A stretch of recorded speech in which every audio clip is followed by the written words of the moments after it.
All right, good afternoon, or is it good evening? You guys awake?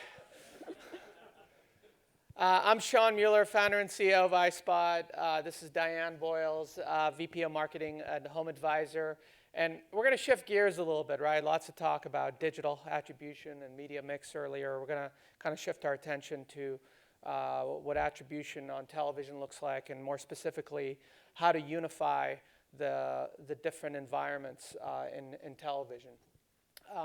So before I kick it over to Diana here to take us through her approach at HomeAdvisor, I just want to kind of quickly go through the evolution of TV measurement through the years, where we've been and where it's all headed. So kind of think about it in levels, right? Level 1 is your sort of basic age and gender reach and frequency measurement, which has been around since the 1950s. It's still here, it's still strong, and it's still the currency. And then in the 70s, we were introduced to media mix modeling, where, of course, via media mix, we are able to determine how to allocate budgets across channels, but it doesn't tell us how to optimize any one channel. So media mix continues to be an important tool to have in the toolbox, maybe even more important with all the silos in digital today. And then in the 90s, it was really when direct response was born, really both on TV and on the internet, when you think about it, right? Where all these sort of last click models were developed on both television and on the internet. On television, it was mainly direct response. And today, via spike analysis, right, seeing the immediate response to television. However, we are no longer in the 90s. It's 2019. And really what we're focused on today is unified MTA for television. So really accounting for all the different touch points that occur on television, which is hard today, right, because you've got linear and you've got OTT. And this is the area where iSpot is heavily focused on, especially in the last 3 years. And we're fortunate enough to have 225 advertisers who we work with to evolve their TV measurement. And this is going to be the focus of Diane's talk today about HomeAdvisor, really how she has transformed HomeAdvisor, really was a direct response to this unified TV attribution world. And then there's a future, right, that we all dream about, which is this cross-channel TV plus digital MTA. That sort of doesn't exist today. That's not really possible. We all know that. So I'm not even going to spend any time on that. So with that, I'll hand it over to Diana to take us through her great story at HomeAdvisor. Great, thank you. So I've been at HomeAdvisor for 10 years, before we even became HomeAdvisor. I hope you know what HomeAdvisor is now, but just briefly, in case you don't, HomeAdvisor is a company that helps homeowners find home service pros. So if you need a plumber or roofer or remodeler, basically we have a suite of tools to help you find a qualified pro for your project. We've recently launched several new products. One is the ability to book instantly online. So let's say it's the morning, your garage door is broken, you can't get your car out.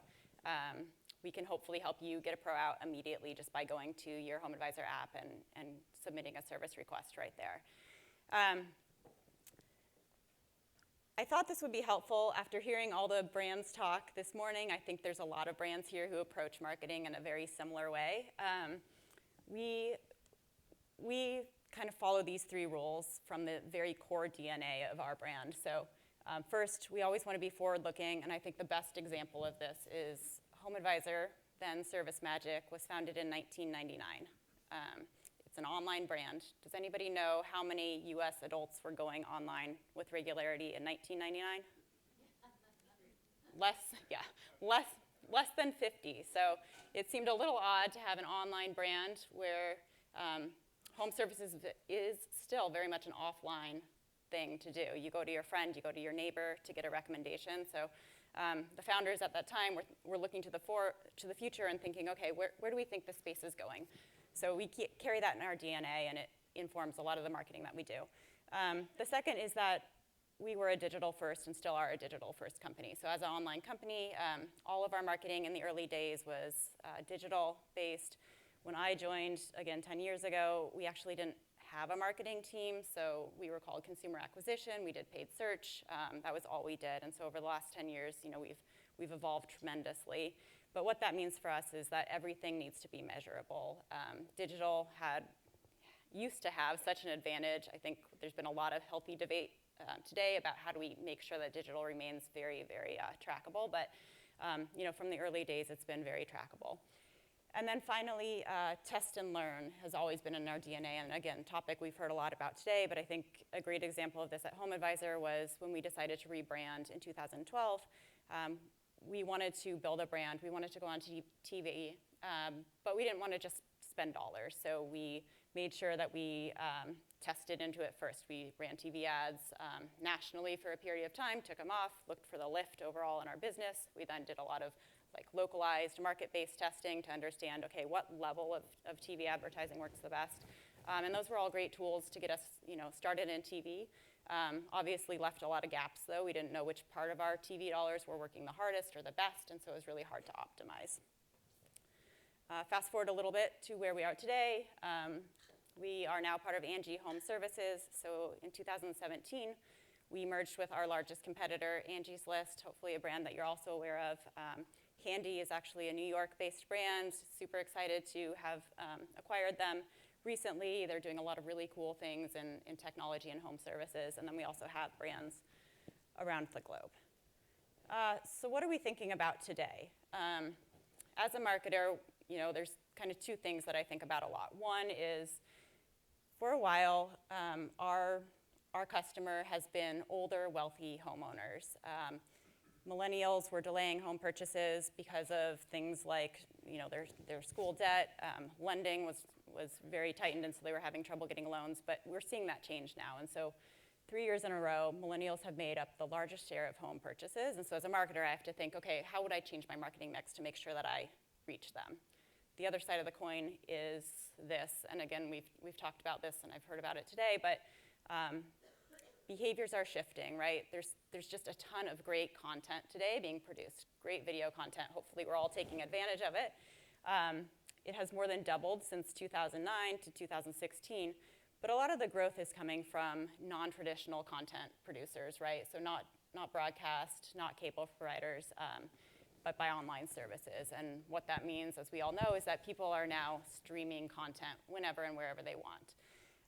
And so this posed a challenge for us because we were using an impulse response model for TV, right? So we would air an ad, we'd look for a spike in people searching for our brand, and then we'd attribute that spike over the baseline to a TV spot. Well, in a streaming world, people don't all watch at the same time, right? So we needed a way to measure this behavior shift and also make sure our marketing dollars were working.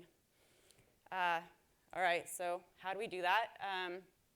Two key things that we were thinking about before we could feel good about testing in the space. One was, how are we going to measure it?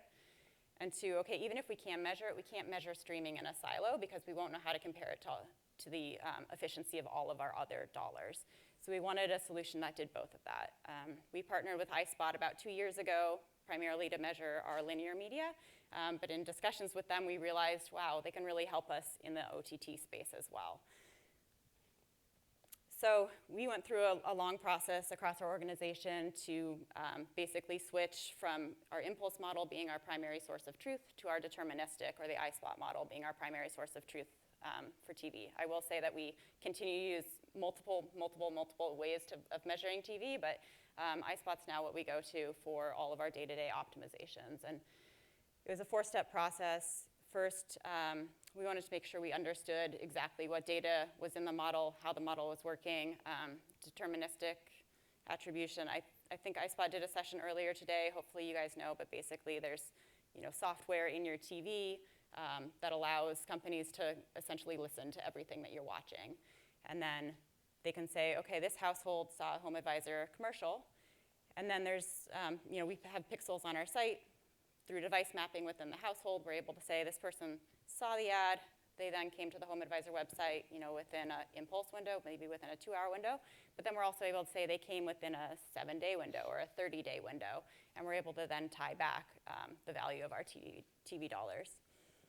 We ran our models side by side as step number 2. So with the impulse model, the deterministic model, to better understand how are they the same, how are they different, and do we feel okay about the differences? Once we got comfortable with the differences, though, we wanted to go back and test and validate that they were giving us the right view. So any insights, which I'll talk through here, we then went back and back tested to make sure that they were valid. And then throughout the process, we needed to secure buy-in. So for us, that means we work really closely with our finance team, our data scientists, and they were all in on these conversations and helping us think through the transition.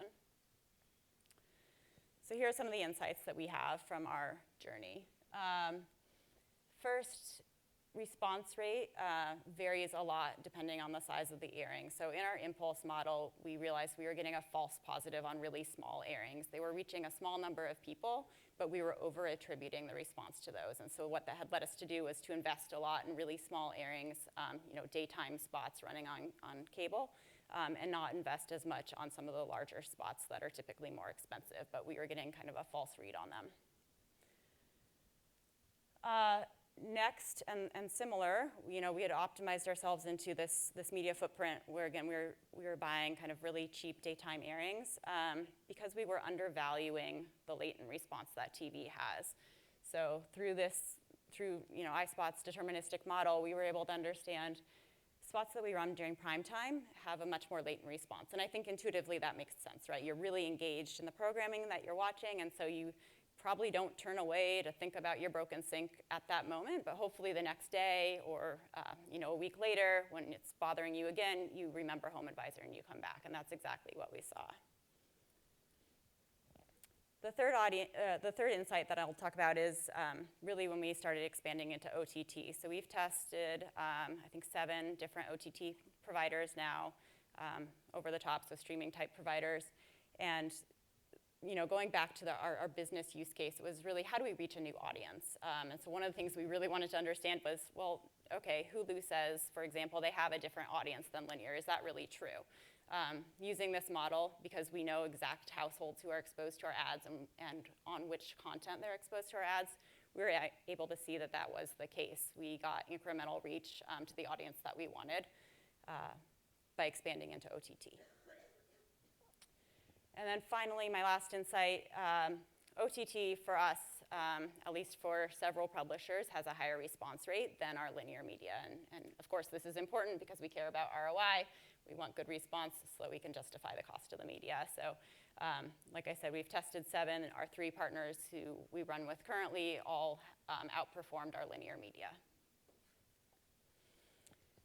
We have changed our media buy because of these insights. We, as I've mentioned, are running with several OTT partners. We have increased our presence in primetime and broadcast media. We've increased our presence in 15-second spots. We've also made a shift to news networks, and I didn't put it on here, but I should also mention we use this to optimize our creative as well. So we run head-to-head tests with our ads and use this to understand which ones are consumers responding to the best. So what's next? There's streaming video. That's one great area. But when I think about how our consumer behavior is changing generally, there's also streaming audio. So we have been fortunate, I think, to be one of the early partners with iSpot to test streaming audio measurement. And most recently, we're also testing podcast measurement. So we have just concluded our first podcast testing. And podcasts for us have always been a place that we wanted to be, but HomeAdvisor's free, and most podcast advertisers have a great offer. And we couldn't come up with an offer because we're already free. So we were thrilled to find, 1, a way to measure it, and then 2, we are actually right now about to launch basically a storefront. So you go to HomeAdvisor, you say, I need a new air conditioner. We'll tell you right there how much it'll cost. You can pick what time you want your service provider to come, and then you pay through the app once the project's completed. That'll allow us to have these great offers, so we're super excited to, 1, be able to measure podcasts in this way, but also 2, to be able to measure them right when we'll actually have something really compelling to offer to our customers. And that's all I've got. Thank you.